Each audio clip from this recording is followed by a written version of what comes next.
Hello and welcome to This Is Us. I'm Becca King-Reed. This week we're in downtown Santa Cruz at the Penny Ice Creamery. They created a YouTube sensation when they posted a thank you video to the president. A little later we'll see that video and get a look at the White House response. And we'll find out why people are willing to stand in lines a block long to get this ice cream. Welcome back to the coolest place in Santa Cruz, the Penny Ice Creamery. I'm here with Kendra Baker, the ice cream maker. Kendra, your place is the talk of the town. It hasn't been open very long. Tell me about that. Well, let's see. We opened last August, the hottest day of the year. Perfect timing. Yeah, exactly. It's all in the timing. Now, another thing it's all in your ice cream. Everything in your ice cream is very unusual. A lot of your flavors are really different, and that's what's causing the buzz. So tell me about some of these really unusual flavors.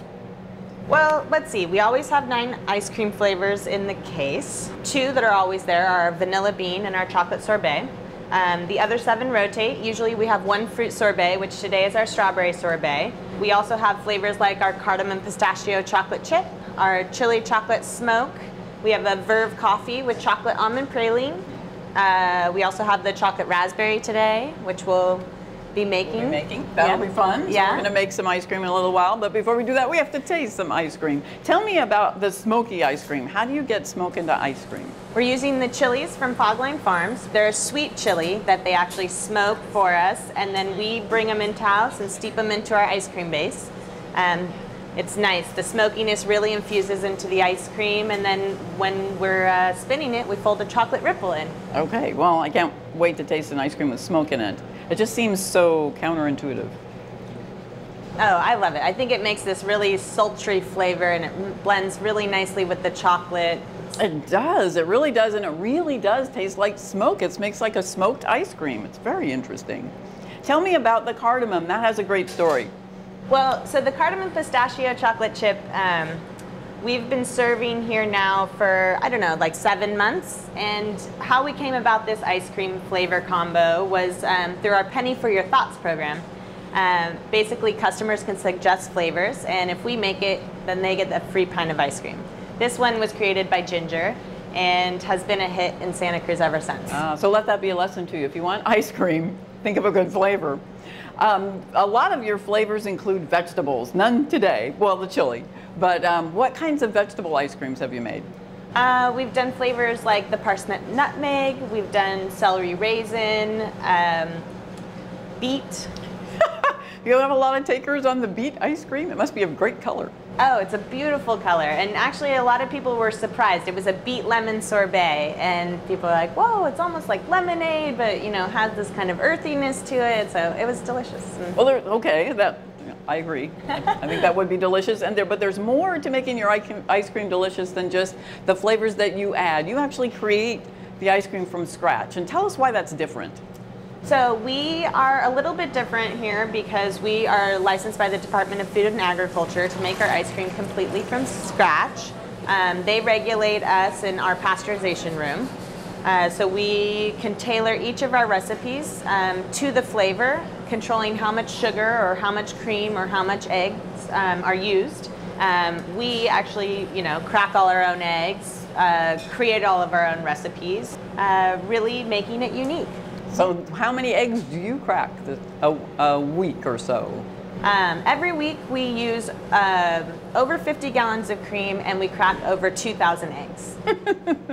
So this is a rich ice cream then. It is. I'm really trying to get back to a traditional ice cream, like the kind of ice cream that you churn at home and the little hand crank, I read something where this is the kind of ice cream that Thomas Jefferson would have been eating. Right, exactly. We use basic ingredients. We use organic cream, organic milk, organic sugar, or organic egg yolks. We don't use any stabilizers or any weird wonky stuff that you couldn't find in the supermarket or on your farm. And a lot of it does come from local farms. Yes, definitely. So the big thing about the Penny is that we want to create a hub where we can use our resources. And the Central Coast and California in general is just an abundance of fruits and vegetables and amazing farms. Well, all that beautiful ice cream that Kendra makes fits very nicely into a beautiful cone. And you also make those cones by hand here in your cone department. Yeah. Cone department, so to speak. So this is Marie Carmen, and she is our cone queen. She makes amazingly beautiful cones, perfect shape, and perfect color. Anyways, so our cones are really great because they help us to be a better and more sustainable business. As you know, we make our ice cream from scratch, so that's a lot of eggs. We use all of the yolks in the ice cream, and we use all the whites in our cones. Very clever. I'm with Zach Davis, co-founder. Tell me how you started this business. You started at the peak of the crisis in the financial world. How did you get money to get going? Yeah, so loans were really hard to come by when we were looking for money to start the business. We went 2 blocks up the street to Lighthouse Bank and we sat down with them. They understood what we wanted to do, but they were feeling the risk like everyone else. But the great thing for us was part of the American Recovery and Reinvestment Act, the stimulus package, had included funding for the Small Business Administration to increase the guarantee that they could offer to banks who would lend to small businesses. So that increase in the guarantee reduces the bank's risk, incentivizes them to lend, and ultimately that was what made it possible for us to get our loan. And you were so thankful about that, you made a video. Tell us a little about that video. Yeah, so I was having dinner with a friend, and I've done some amateur video stuff in the past, and I was saying, I'm thinking about writing this letter, saying thank you to the people that put the stimulus package together. And he said, well, why don't you do it as a video letter? People might be interested in hearing your story. And we did it in about 24 hours on an iPhone, and put it online, put it on YouTube, and posted on our Facebook page, which at that point, maybe had 100 followers. And it got picked up, and people passed it from person to person, and I think we're now over 100,000 views. Yeah. We're going to take a look at that video now. Thank you.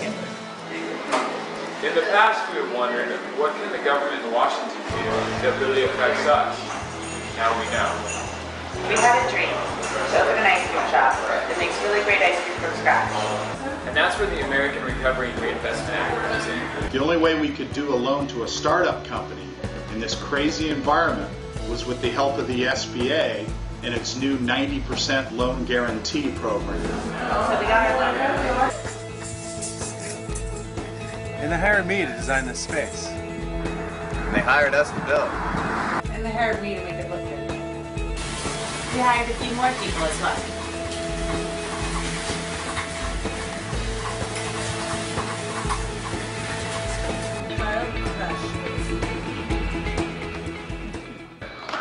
Hey, Zach. Hello, Mr. Vice President. I'm sitting here looking at this video, man. This was really well done, and I'm glad you were able to benefit from the act. Well, we appreciate all the work that you've done, and yeah, we're really thankful. Thank you so much. Well, thank you. It's one of those things that really has had a dramatic impact, but it really is neat to see when a hard-working, bright couple like you are able to take this and turn it into something consequential. So thank you. Thank you. Thank you. So here's the deal. I'm coming for ice cream. Absolutely, we welcome you. All right? I am a genuine lover of ice cream. I don't drink, I don't smoke, but eat a lot of ice cream. Wonderful. We'd love to have you in. All right. Again, congratulations making a success of this. Talk to you all later, I hope. Bye-bye. So that's a great video, and it's wonderful to see it on the White House web channel. That's the White House YouTube channel, and they took your video and then shot Joe Biden giving you a call to say thanks they had seen the video. How did that happen? What was the process?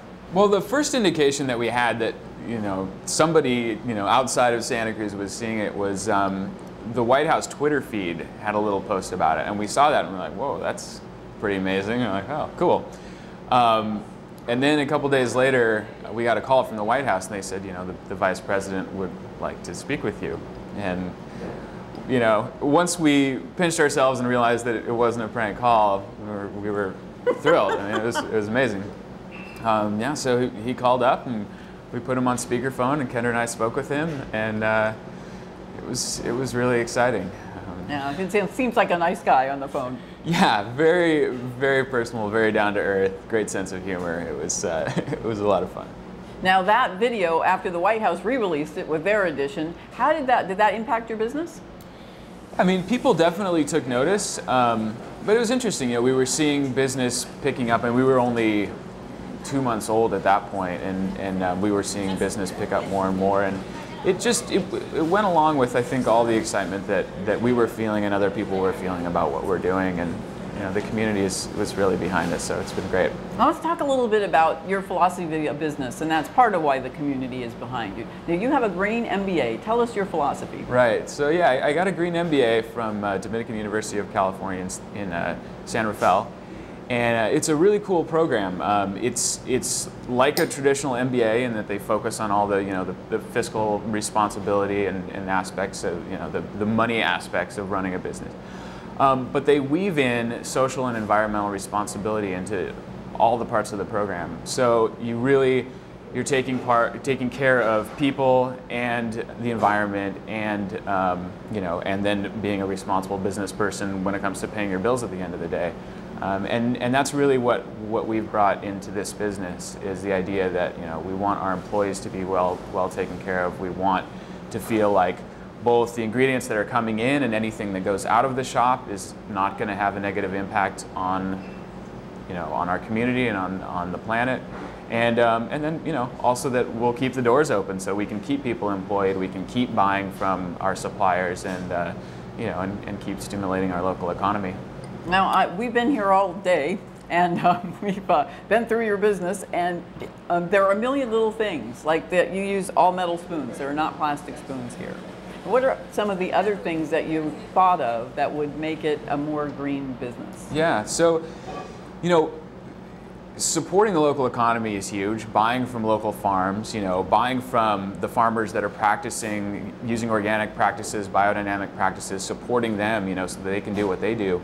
And in turn, I mean, for us, it's great because, we have farmers that bring ingredients to us. We use those ingredients. We have trimmings, we have eggshells from cracking the eggs. We have this organic waste or what could be waste that we generate, but then we actually send that back to the farms, and it turns into compost, goes right back into the earth. It's really a closed loop, and we feel really great about that.